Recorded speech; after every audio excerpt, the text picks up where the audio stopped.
સુરતના નાસિરનગરમાં થયેલા ડિમોલિશનમાં શાસક ભાજપના આજ 2 ધારાસભ્યોએ સોપારી કાંડનો આરોપ લગાવતા ખળભળાટ મચી ચૂક્યો છે।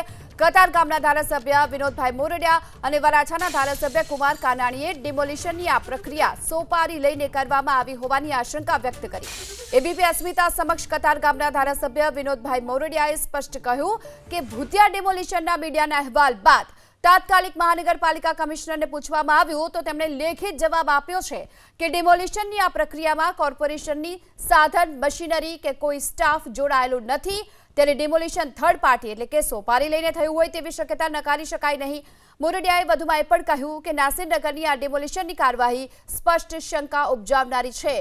ભૂતિયા ડિમોલિશનમાં ક્યાં શું રંધાયું તેની સ્પષ્ટ અને તલસ્પર્શી તપાસની પણ જરૂર છે। આ સાથે જ વરાછાના ધારાસભ્ય કુમારભાઈ કાનાણીએ પણ કહ્યું કે હાલ તો બજારમાં એક જ ચર્ચા ચાલી રહી છે કે પોલીસ અને મનપાએ ભ્રષ્ટાચાર માટે આ કાર્યવાહી કરી। સરકારના વિભાગોના કેટલાક અધિકારીઓ ભ્રષ્ટાચાર માટે કોઈ રૂપિયા આપે તો કાર્યવાહી કરે છે તેવી ફરિયાદો પણ મળી અને આ સંકલનમાં 20 થી 25 લાખ રૂપિયા લેતા હોવાની પણ ફરિયાદ કરી છે। જો કે અંતમાં એ સ્પષ્ટ કર્યું કે જો મહાનગરપાલિકા અને પોલીસે ગેરકાયદે પ્રવૃત્તિમાં સંડોવાયેલા ન હોય તો સામે ચાલી અને આ અંગે સીધી ફરિયાદ નોંધાવે તો પ્રજામાં પણ પ્રશાસન પર ભરોસો વધશે।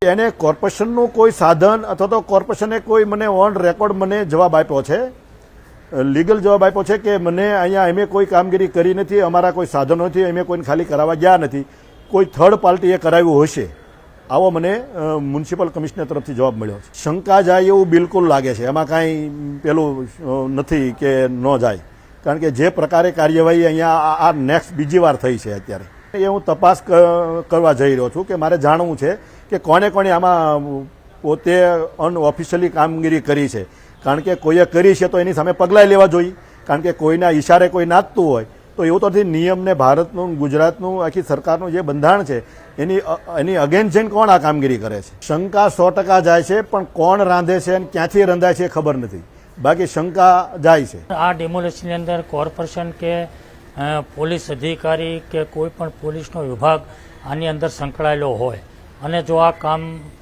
એમના થી થયું હોય અને એમની નજર હેઠળ થયું હોય, નજરઅંદાજ કરીને પણ કર્યું હોય, કાયદેસરની કાર્યવાહી કરીને કે પ્રોસેસ કરીને ન કર્યું હોય પણ 2 નંબરમાં પણ કર્યું હોય તો ચોક્કસપણે હું માનું છું કે આ એની ફરજ ચૂકશે અને એણે ફરજની ઉપરવટ જઈને અને પૈસાની લાલચમાં ભ્રષ્ટાચારના વાત પર એમણે આ કામ કર્યું હોય તો આ ખૂબ ગંભીર બાબત છે અને ન કર્યું હોય તો એમણે લોકોમાં સારો મેસેજ જાય, સાચો મેસેજ જાય અને ખરેખર કોર્પોરેશન કે પોલીસ અધિકારીઓ નથી એવો મેસેજ આપવો હોય તો એમને કાયદેસરની કાર્યવાહી કરવી જોઈએ। બાકી હું માનું છું કે લોકોમાં ખૂબ મોટો એવો મેસેજ છે કે પોલીસ અને કોર્પોરેશન ભ્રષ્ટાચાર માટે, પૈસા માટે આવા જ કામો કરે છે। તો સુરતના અતિ ચર્ચાસ્પદ બનેલા નાસિરનગરના ડિમોલિશનમાં સોપારી કાંડની છેક પાટનગર ગાંધીનગર સુધી ચર્ચા થઈ રહી છે। આ સોપારી કાંડમાં ક્યાંક મનપાના અધિકારીઓની જ ભૂંડી ભૂમિકા હોવાની ચર્ચા વહેતી થઈ। ત્યારે હવે મહાનગરપાલિકાના મેયર માયાબેન માવાણી અને સ્ટેન્ડિંગ કમિટીના ચેરમેન રાજન પટેલ બચાવની મુદ્રામાં આવી ચૂક્યા છે। નાસિરનગરનું ડિમોલિશન કોણે કર્યું, કોણ કોણ સંડોવાયેલા હતા, ડિમોલિશન સાચું હતું કે ખોટું હતું, એક પણ વાતનો જવાબ મનપાના મેયર કે પછી સ્ટેન્ડિંગ કમિટીના ચેરમેન પાસે નથી। એબીપી અસ્મિતાએ જ્યારે મેયર માયાબેનને આ અંગે સવાલ કર્યો તો બસ તપાસ સોંપી દેવાય છે, તપાસના આદેશ કરી દેવાયા તેવું જ રટણ કરતા જોવા મળ્યા। આ સાથે સ્ટેન્ડિંગ કમિટીના ચેરમેન રાજુ પટેલે ઉલટાનું મીડિયા સમક્ષ જ આ ઘટના ગંભીર હોવાનું ગાણું ગાયું। સ્ટેન્ડિંગ કમિટીના ચેરમેન રાજન પટેલે એવો સ્વીકાર પણ કર્યો કે મહાનગરપાલિકાએ માત્ર ડીમાર્કેશનની કામગીરી કરી અને ડીમાર્કેશન માટે પોલીસ બંદોબસ્ત માંગ્યો હતો। જો કે ડિમોલિશનમાં મનપાનો કોઈ રોલ નથી તેવી વાત કરી અને માત્ર ડીમાર્કેશનની કામગીરી જ કરી હોવાનો નુલો બચાવ પણ કર્યો। અંતમાં ડિમોલિશન કોણે કર્યું તેની તટસ્થ તપાસ કરાવવા મનપા કમિશનરની રજૂઆત કરી હોવાનો પણ દાવો કર્યો। નાસિરનગરમાં ડિમોલિશન કરવામાં આવ્યું છે તેને લઈને શું કહેશો? એને લઈને અમે આદેશ કર્યો છે, તપાસ કરીને તમને જણાવીશું। કોના દ્વારા કરવામાં આવ્યું છે, શું છે? મહાનગરપાલિકા દ્વારા કરવામાં આવ્યું છે કે આદેશ કર્યો છે પૂછીને કહેશે। મહાનગરપાલિકા દ્વારા કરવામાં આવ્યું છે કે આદેશ કર્યો છે એટલે જણાવી। ડિમોલિશન થયું છે, મેં પ્રાથમિક તપાસ કરાવી છે તો એવું જાણવા મળ્યું છે કે લગભગ 1980માં લાઈન દોરી કોર્પોરેશન દ્વારા મૂકવામાં આવી હતી અને કોર્પોરેશને ડિમાર્કેશન માટે પોલીસમાં બંદોબસ્ત માગેલો હતો. ડિમોલિશનમાં કોર્પોરેશનનો કોઈ રોલ જ નથી. હું એ જ કહું છું, કોર્પોરેશને ફક્ત ને ફક્ત ડિમાર્કેશન માટે જ કાર્યવાહી કરી છે. હવે એ તો તપાસનો વિષય છે અને મ્યુનિસિપલ કમિશનર શ્રીને મેં આ બાબતે સૂચના આપી છે કે આ ડિમોલિશન કઈ રીતે થયું તેનો વિગતવાર રિપોર્ટ મને આપવામાં આવે. તો સુરતના સોપારી કાંડની ચર્ચાઓની વચ્ચે ઉલ્ટા ચોર કોટવાલ કો ડાતે જેવો ઘાટ જોવા પડ્યો, કારણ કે ડિમોલિશન જ્યાં થયું તે સેન્ટ્રલ ઝોનમાં આવે છે, એટલે કે જવાબદારી બને છે સેન્ટ્રલ ઝોનના અધિકારીની. એ અધિકારી જ્યાંગ રામજીવાલાની જવાબદારી બને તે નિશ્ચિત છે. જ્યાંગ રામજીવાલાએ મીડિયાને જવાબ આપવાને બદલે મીડિયા કર્મચારીઓ પર જ તાડક્યા. મીડિયાના કેમેરા જોતાની સાથે સેન્ટ્રલ ઝોન કચેરીમાંથી જયાંગ રામજીવાલા ભાગતા જોવા મળ્યા. જ્યારે મીડિયા કર્મચારીઓએ સવાલ કર્યો તો પહેલા એ કહ્યું હું કંઈ જ નહીં બોલું, એ પ્રકારનું રટણ કર્યું. અને મીડિયા જ્યારે જવાબદાર અધિકારી તરીકે નિવેદનનો આગ્રહ રાખતી જોવા મળી તો જયાંગ રામજીવાલાએ એ કહ્યું કે મને ઘેરી લેશો તેમ કહી તાબડતોબ સિક્યોરિટીને પણ બોલાવી લીધી. જયાંગ રામજીવાલા, જો તમે સેન્ટ્રલ ઝોનના જવાબદાર અધિકારી છો તો જવાબ આપવાથી કેમ આટલા અકળાવ છો? તમારા વિસ્તારમાં ડિમોલિશન કોણ કરી ગયું છે એ તમારી જવાબદારી નથી જાણવાની. અને આટલું જ નહીં, જો આ ઘટનામાં સવાલ ઉઠે તો એ પણ છે કે સ્ટેન્ડિંગ કમિટીના ચેરમેન અને ઝોનલ અધિકારીના વિરોધાભાસી નિવેદન પણ સામે આવી રહ્યા છે. સ્ટેન્ડિંગ કમિટીના ચેરમેન રાજન પટેલે મીડિયા સામે કબૂલાત આપી છે કે મનપાના સેન્ટ્રલ ઝોને ડિમાર્કેશન અંગે પોલીસ બંદોબસ્ત માંગ્યો હતો અને હવે ઝોનલ અધિકારી રામજીવાલા તો કોઈ જ બંદોબસ્ત ન માંગ્યા હોવાનો દાવો કરતા જોવા મળી રહ્યા છે. આખરી સવાલ એ થઈ રહ્યો છે, કોણ સાચું કોણ ખોટું? તો એસએમસી ડિમોલિશન કર્યું છે, નથી કર્યું છે. બસ આનો જવાબ તમે બોલી જાવ. હું નહીં બોલું. તમે લોકોને ઘર વિહોણા કરે એની પાછળ કોણ જવાબદાર? સાહેબ 110 લોકો સાથે ખોટું થયું છે સાહેબ. સાહેબ શું કારણથી તમે નથી બોલી? પહેલા તમે આ બંધ કરી તમે આવી રીતે ઘેરી લેશો એ નહીં ચાલે. ઘેરી લેશો એ નહીં ચાલે. તમને સવાલ પૂછવાનો, તમારે જવાબ આપવાનો છે સાહેબ. ભાઈ નીચેથી સિક્યુરિટીને બોલાવવાની. હા બોલાવો સાહેબ. બોલાવો ભાઈ, જા જલ્દી. સાહેબ પણ અમે રજા માટે કહીએ છીએ સાહેબ.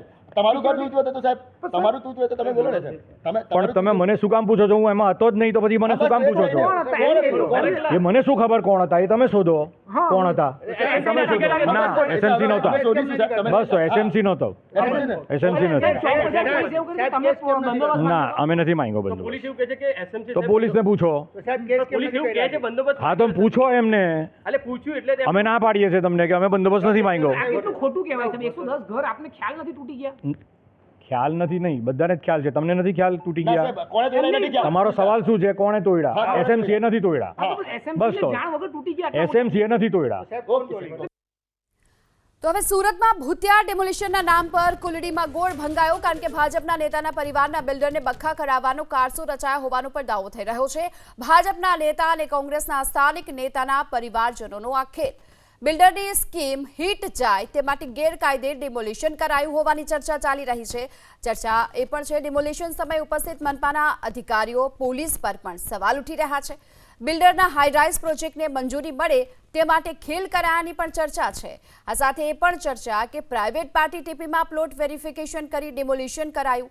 ઝૂંપડપટ્ટીના ભાગમાં 40 ફૂટનો રસ્તો આપી ડિમોલિશન કરાયાની પણ ચર્ચા ચાલી રહી છે. કોઈ પણ પ્રકારના સર્વે સિવાય નાસીનગર ઝૂંપડપટ્ટીમાં ડિમોલિશનની કાર્યવાહી કરી દેવામાં આવી છે અને એસએમસીના સેન્ટ્રલ ઝોને કોઈ પણ નોટિસ આપ્યા વગર ખેલ પાડ્યાની પણ ચર્ચા છે. ઝીરો સ્લમ પોલિસી હેઠળ થયેલા આ ઠરાવનું પાલન ન થયાની પણ ચર્ચા ચાલી છે અને આ સાથે બિલ્ડરના ગ્રુપને એસઓજી પોલીસે ગેરકાયદે મદદ પહોંચાડ્યાની પણ ચર્ચા અત્યારે ટોક ઓફ ધી ટાઉન બની છે. બિલ્ડરોએ ખોટી રીતે રજા ચિઠ્ઠીનો પ્લાન મંજૂર કર્યાની પણ સુરતમાં ચર્ચા છે. આ સાથે શ્રીરામ નામની એજન્સીએ ડિમોલિશન કર્યાની ચર્ચા. શ્રીરામ નામની એજન્સીએ તોડવા માટે જેસીબી મંગાવ્યાની પણ ચર્ચા છે અને આ સાથે જેસીબી અને હિટાચી મશીન શ્રીરામ એજન્સીએ મંગાવ્યા હતા. મોહસિન ફ્રૂટવાળા વ્યક્તિએ ડિમોલિશન માટે મશીન સપ્લાય કર્યા હતા. સર્વે નંબર 1267A-Bમાં આ ડિમોલિશન કરવામાં આવ્યું. 7 બારમાં સુરત મનપા પારસી પરિવારના વારસદારોના નામ છે અને ખાડી કિનારા નજીકની આ જગ્યામાં હાઈરાઇઝ બિલ્ડિંગને લઈ આ ખેલ કરાયો હોવાની પણ ચર્ચા ચાલી રહી છે.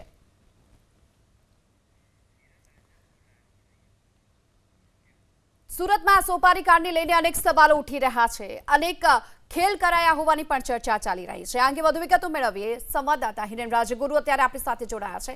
હિરેન, કોના માટે આખો મોટો ખેલ પડાયો, ચર્ચા એ અત્યારે ચાલી રહી છે, શું મળી રહ્યા છે જવાબ? ગીતા, ચર્ચા અનેક પ્રકારની છે અને ચર્ચાનું મૂળ જો જાણીએ તો આ સર્વે નંબર 1267/A/B આ સર્વે નંબરની આ જગ્યા છે કે જેના ઉપર આ મકાનો હતા જે પાડી દેવામાં આવ્યા છે, જેનું ડિમોલેશન કરવામાં આવ્યું છે અને એ ડિમોલેશન ગેરકાયદે કરવામાં આવ્યું હોવાના ચર્ચા પણ છે, આક્ષેપો છે અને કેટલાય એવા પુરાવાઓ પણ છે કે જે સાબિત કરે છે કે આ ડિમોલેશન એ ગેરકાયદે કરવામાં આવ્યું હતું. બિલ્ડરના લાભાર્થે આ ડિમોલેશન કરવામાં આવ્યું. કેટલાક લોકોએ સોપારી લીધી હતી અને સોપારી કાયદેસર ફોડી છે, એમાં પણ કોઈ શંકાને સ્થાન નથી. તેની અંદર સુરત મહાનગરપાલિકાના કોર્પોરેશનના કેટલાક અધિકારીઓ અને સુરત એસઓજી સ્પેશિયલ ઓપરેશન ગ્રુપના કેટલાક અધિકારી કર્મચારીઓ પણ સંડોવાયેલા છે. એ કહેવામાં પણ બિલકુલ શંકા નથી, કારણ કે જે વિડીયો સામે આવી રહ્યા છે, વિડીયોની અંદર એસઓજીના કર્મચારી અધિકારીઓ પણ સ્પષ્ટ રીતે દેખાય છે અને સુરત મ્યુનિસિપલ કોર્પોરેશનના અધિકારી કર્મચારીઓ પણ સ્પષ્ટ રીતે દેખાય છે. આ સમગ્ર મામલાની કેન્દ્રની અંદર શ્રીરામ એજન્સી છે કે જેમણે જ આ ડિમોલેશન કર્યું છે, જેમણે જ આ મશીનરી બોલાવી હતી અને એક મોહસિન ફ્રૂટવાળા નામનો વ્યક્તિ કે જેમણે આ તમામ મશીનરી પ્રોવાઈડ કરી હતી. સૌથી મોટો પ્રશ્ન એ છે કે જો એએમસી એવું કહેતી હોય કે ડિમોલેશન એએમસીએ નથી કર્યું તો પછી એએમસી ફરિયાદ કેમ નથી નોંધાવતી? કારણ કે ઘણા સમયગાળો વીતી ગયો છે, આ ચર્ચા ઘણા સમયથી ચાલી રહી છે કે ડિમોલેશન ગેરકાયદે થયું છે અને કેટલાક એના પુરાવાઓ પણ છે. તો ફરિયાદ કાયદેસરની નોંધાવી જોવે, જે ફરિયાદ ન તો મ્યુનિસિપલ કમિશનરે નોંધાવી છે ન તો પોલીસે સુઓ મોટો કરી અને આ ફરિયાદ નોંધી છે કે ડિમોલેશન કેમ થયું. હવે ડિમોલેશન કોના લાભાર્થે થયું એની જો વાત કરીએ તો ત્યાં એક સ્કીમ મૂકવામાં આવી છે. આ સ્કીમ પણ મોટાભાગે ગેરકાયદે મંજૂર કરાઈ હોય તેવું લાગી રહ્યું છે, કારણ કે ખાડીની નજીકનો આ વિસ્તાર છે અને ખાડીની નજીકથી બાંધકામ ન થવું જોઈએ તેવી સ્પષ્ટ ગાઈડલાઈન છે. આમ છતાં પણ અહીંયા સ્કીમ મૂકવામાં આવી છે. સ્કીમને નડતર હતું આ જગ્યા કે જ્યાં મકાનો હતા ત્યાંથી રોડ નીકળવાનો હતો, જેના કારણે આ 40 મીટરનો રોડ હવે ગેરકાયદે ડિમોલેશન કરી અને મંજૂર કરી દીધો છે. સ્કીમ ઘણા સમયથી હતી પરંતુ સફળ નથી થતી. સ્કીમ જો સફળ કરવી હોય તો આ જે ઝૂંપડપટ્ટી હતી એ હટાવવી પડે, એ જરૂરી હતી. એ માટે થઈ અને આ ઝૂંપડપટ્ટી ગેરકાયદે રીતે હટાવી દેવામાં આવી, જેથી આ સ્કીમ જે બિલ્ડરે મૂકેલી છે એ સ્કીમ સફળ થાય. બિલ્ડરની અંદર ભારતીય જનતા પાર્ટી અને ભારતીય રાષ્ટ્રીય કોંગ્રેસ બંને સાથે જોડાયેલા રાજકારણીઓ છે. ચૂંટણી જ્યારે આવે છે ત્યારે આમને સામને હોય છે, પરંતુ જ્યારે લાભ લેવાની વાત આવે છે ત્યારે તમામ રાજકારણીઓ તમામ પક્ષના એક પાલામાં બેસી જતા હોય છે ને એનું જ ઉદાહરણ આ સુરતથી સામે આવ્યું છે. ભારતીય જનતા પાર્ટીના મોટા ગજાના નેતાના એક ભાઈની આ સ્કીમ છે, જેની અંદર કોંગ્રેસના સ્થાનિક નેતા પણ પાર્ટનરશિપમાં જોડાયેલા છે. આ બંને મળી અને આ ખેલ કર્યો છે, સોપારી ફોડી છે. વાત માત્ર એ છે કે પોલીસ ફરિયાદ કેમ નથી નોંધાતી. માફ કરજો, કારણ કે સીધું અને સ્પષ્ટ દેખાય છે કે આ ડિમોલેશન ગેરકાયદે થયું છે. ડિમોલેશન સમયના જે વિડીયો સામે આવ્યા છે તેની અંદર એસઓજીના અધિકારીઓ કર્મચારીઓ દેખાય છે, એસએમસીના અધિકારીઓ અને કર્મચારીઓ દેખાય છે. સ્ટેન્ડિંગ કમિટીના ચેરમેનનું કહેવું છે કે માત્ર તેઓ માર્કિંગ કરવા માટે ગયા હતા અને એના માટે પોલીસ બંદોબસ્ત મગાવ્યો હતો. જો માર્કિંગ કરવા જ કર્મચારીઓ ત્યાં ગયા હતા તો ડિમોલેશન કેમ થઈ ગયું એ સવાલ પણ અહીંયા ઉપસ્થિત થાય છે અને એનો જવાબ સ્ટેન્ડિંગ કમિટીના ચેરમેને પણ આપવો પડશે. જો કે નવા છે એટલે જવાબ કઈ રીતે આપવો એ હજુ શીખતા હશે, એના કારણે થઈ અને થોડો સમય લાગશે. પરંતુ પ્રશ્ન અહીંયા એ છે કે આ ડિમોલેશન કોણે કર્યું, કોના કહેવાથી કર્યું, શા માટે કર્યું, અને જો એસએમસીએ નથી કર્યું તો પછી એસઓજી પોલીસ ત્યાં પહોંચી કેવી રીતે? કારણ કે જ્યારે કોઈ પણ પ્રકારનું ડિમોલેશન કરવાનું હોય તો સ્થાનિક પોલીસના કર્મચારીઓ અથવા તો આસપાસના પોલીસ સ્ટેશનના કર્મચારીઓ પૂરતા હોય છે અને તે ત્યાં ફરજ નિભાવતા હોય છે. ડિમોલેશનની કામગીરીમાં બંદોબસ્ત આપવાનું ક્રાઇમ બ્રાન્ચનું કે એસઓજીનું કામ નથી હોતું.